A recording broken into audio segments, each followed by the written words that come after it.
우리가 이제 이 어떤 업이 그러면 어떻게 태어나게 하는지만 그냥 간단히 좀 살펴보겠습니다. 죽기 바로 직전에 나타난 그 업이 이제 굉장히 중요한데, 이때 나타나는 업이 만약에 욕계 해로운 업이다. 이건 이제 보통 욕계 해로운 업이라고 하는 것은 우리가 세상을 나눌 때 욕계, 색계, 무색계 이렇게 세 개로 나누거든요. 근데 이제 욕계라고 하는 것은 우리가 이렇게 살아가는 인간 세상이 대표적인 욕계입니다. 이 욕계는 말 그대로 욕망의 세계라는 뜻이에요. 그러니까 이 욕계에는 살아가는 사람들은 욕망이 주된 사람들, 욕망으로서 기본이 돼서 살아가는 사람이다. 그래서 여기는 욕망을 추구하는 것이 기본이 되어 있는 거죠. 우리도 주위에 돌아보면 대부분의 사람이 욕망을 쫓아가잖아요. 그래서 이 욕망이 주가 된 세상, 그거를 욕계라고 하고요. 욕계는 뭐 지옥, 악의 축생, 뭐 인간, 천상, 욕계 천상 이런 건 다 욕계에 들어갑니다. 색계는 인간보다 훨씬 이제 욕계 존재보다는 좀 더 이렇게 욕망으로부터 벗어난 사람이거든요. 그러니까 욕망에서 벗어나서 선정을 얻은 사람들이 갈 수 있는 곳이기 때문에 색계 존재들은 몸이 굉장히 미세한, 몸이 있는 듯 없는 듯하게 몸이 워낙 미세한 물질로 되어 있다고 해서 색계라고 합니다. 이때 색계는 미세한 물질이라는 뜻입니다. 색이라는 게. 그리고 이제 무색계는 아예 물질이 없는 존재. 이런 존재를 무색계라고 하죠. 그래서 이제 욕계, 색계, 무색계. 색계 이상은 욕망으로부터 벗어나야 태어날 수 있는 곳이라서 선정을 반드시 얻어야 태어날 수 있는 것입니다. 색계 선정을 얻으면 색계에 태어나고 무색계 선정을 얻었다면 무색계에 태어날 수 있는 거죠. 그래서 이제 우리가 욕계업이다, 색계업이다, 무색계업이다 이렇게 이야기하는 것은 그 업이 색계에 태어나는 조건이 되면 색계업이라고 하고요.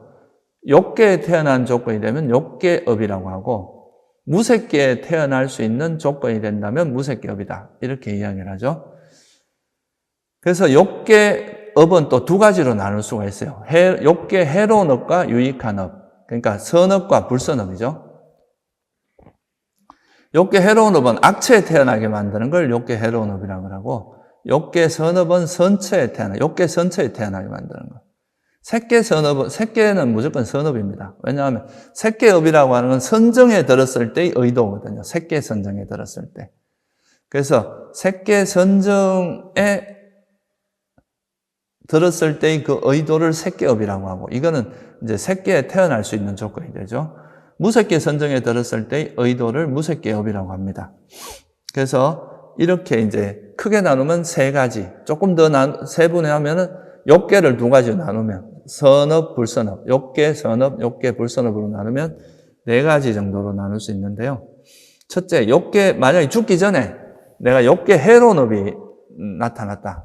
예를 들어서 죽기 전에 내가 옛날에 남을 이렇게 살생을 한 적이 있어요. 사람을 죽인 적이 있어요. 그러면 죽음 직전에 그 사람을 죽일 때 그때의 업이 탁 드러나는 거죠. 그럼 이건 이제 살생업이 되겠죠. 이런 것은 이런 업이 드러났으면 이거는 지옥, 악의, 축생 세 가지 중에 하나에 태어난다. 이건 이제 욕계 악체에 태어난다는 거죠. 뭐 아수라를 넣기도 하는데 보통 초기 경전에 보면 한 5가지로 6도 윤회가 아니라 5도 윤회로 보통 설명하는 게 더 많습니다. 그러니까 아수라는 악에 포함된다고 생각하시면 돼요. 그래서 이제 우리가 죽기 전에 살생업이 드러나거나 자기가 도둑질할 때의 그 의도가 드러나거나 또는 삿된 음행, 그러니까 뭐 예를 들면 바람을 폈다거나 이런 삿된 음행의 업이 드러나거나, 그 다음에 뭐 우리가 천수경에서 말하는 거 있죠. 살생, 투도, 사음, 그러니까 이게 세 가지가 드러나거나 뭐 거짓말하거나 거짓말하거나 그다음에 이간질하는 말을 하거나 쓸데없는 말을 하거나 요 입으로 짓는 네 가지요. 그다음에 탐욕이나 성냄이나 사견, 이건 마음으로 짓는 세 가지 업이죠.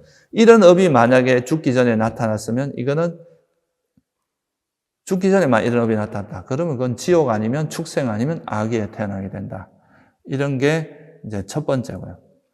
두 번째, 죽기 전에 만약에 욕계 선업이 나타났다. 이거는 살생을 하지 않고 오히려 자비심을 베풀고 또 도둑질을 하지 않고 내가 정당하게 이렇게 뭔가 번 거. 그러니까 앞에서 말한 십불선업을 행하지 않는 게 바로 십선업이거든요. 그러니까 이런 십선업을 지은 사람들은 욕계선처, 그러니까 인간으로 태어나거나 욕계천상, 6가지 천상 중에 한 곳에 태어나게 된다. 그러니까 우리가 뭐 죽기 전에 보시했던 업이 이렇게 나타난다거나, 계를 잘 지켰던 그 마음이 나타난다거나, 또 우리가 뭐 수행을 하면서 지혜를 일으켰던 그 마음이 이제 나타난다거나, 남이 되게 어려울 때 도와줬던 그런 일이 나타난다거나, 또 상대에게 되게 부드러운 말, 아주 위로하는 말, 그런 말을 했던 업이 나타난다거나, 그런 게 이제 그거죠. 살생을 하지 않고, 도둑질을 하지 않고, 삿된 음행을 하지 않고, 거짓말하지 않고, 그다음에 거친 말 하지 않고, 또 거친 말 하지 않는다는 건 부드럽게 말하고, 또 이간질 하지 않고 계속 사람을 화합시키고,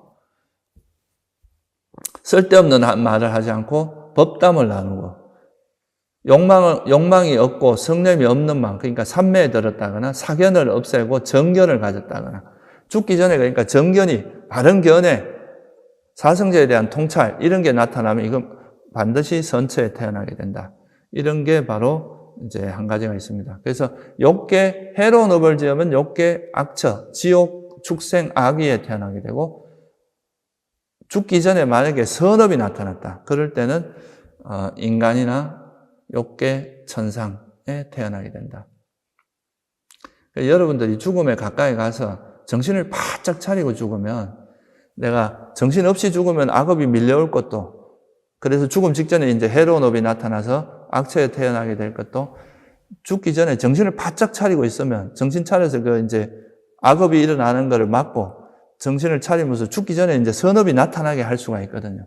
그러면 이제 선처에 자기가 태어날 곳을 바꿀 수도 있습니다. 그래서 이거는 사실 여러분 이제 평소에 삶의 과정에서 이제 수행을 많이 하신 분들은 죽기 전에 정신을 차리고 죽으면 이런 큰 이익이 있을 수가 있어요. 그래서 여러분이 가급적이면 죽기 전에 정신 차리고 죽을 수 있도록 평소에 노력을 많이 하시는 게 아주 안전하다, 이렇게 볼 수 있겠죠. 그 다음에 이제 우리가 살아생전에 수행을 많이 해서 새끼선정을 이미 이제 터득을 했어요. 그래서 새끼선정을 들었던 경험들이 많고 그런 거에 능숙한 사람인데, 죽음 직전에도 선정에 들어서 죽는 이런 경우가 있을 수 있거든요. 이런 경우는 이제 죽어서 어디에 태어나냐, 죽을 때 그때 어떤 선정에 들었느냐에 따라서 새끼나 무새끼에 태어나게 된다는 거죠. 만약에 죽기 전에 새끼 초선에 들어서 죽었다. 그러면 새끼 초선천이라는 데 태어납니다. 그 다음 새끼 2선에 들어오면 2선천, 3선에 들어서 죽었다 그러면 3선천, 4선에 들어서 죽었다 그러면 4선천에 태어난다. 만약에 죽기 전에 무새끼 초선, 그러니까 공무변처에 들어서 죽으면 공무변처의 존재가 되고, 식무변처에 들어서 죽었다면 식무변처의 존재, 그 다음 무소유처에 들어서 죽었다면 무소유처의 존재, 비상비비상처에 들어서 죽었다면 비상비비상처의 존재가 될 수 있다는 것. 이게 또 이제 새끼나 무새끼에 태어나는 겁니다.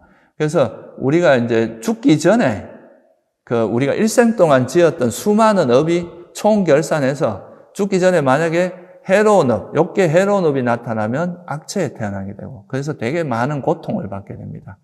그런데 죽음 직전에 욕계 선업이 나타나면 인간이나 욕계 천상이 태어나서 좀 그나마 행복한 삶을 살 수가 있게 되는 거고, 만약에 죽기 전에 선정에 들어서 죽었다.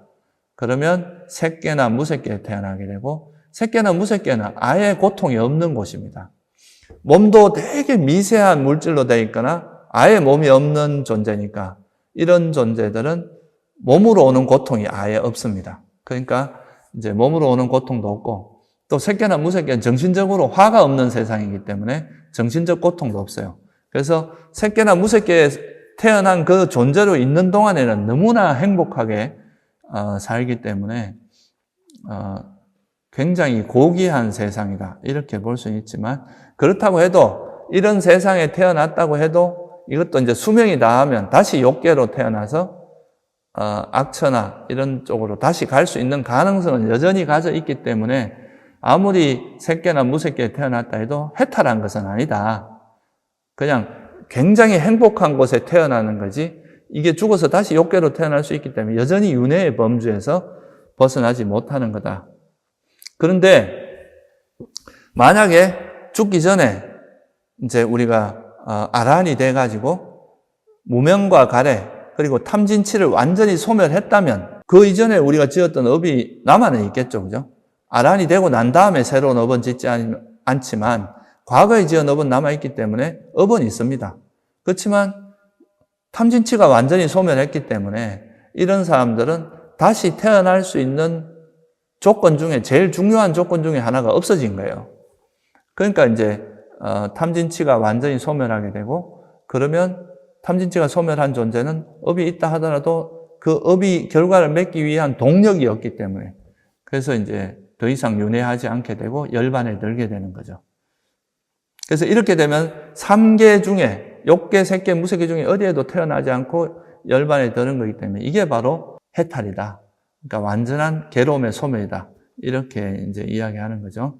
그래서 우리가 어디에 태어나고 해탈을 하느냐 안 하느냐, 선처에 태어나냐 악처에 태어나냐 이런 건 다 어디에 달려있다 하면은 살 때 우리가 삶의 과정에서 어떻게 살았느냐가 되게 중요하다는 거죠. 그 어떻게 살았느냐의 결과가 죽음 직전에 나타나는 거기 때문에 그래서 여러분들이 사실 이 불교에서 말하는 그 인과라는 걸 이해를 하게 되면 우리가 허무주의에 빠지거나 또는 뭐 염세주의에 빠지는 게 아니라 우리가 살아가는 이 삶을 정말 열심히 살기 위해서 굉장히 노력할 수밖에 없다. 왜냐하면 삶 속에서 어떻게 살았냐의 결과가 죽음 직전에는 그냥 그 결과로 나타나는 거지 그 순간에 뭘 바꾸는 건 굉장히 어렵거든요. 이건 여간한 수행력이 아니면.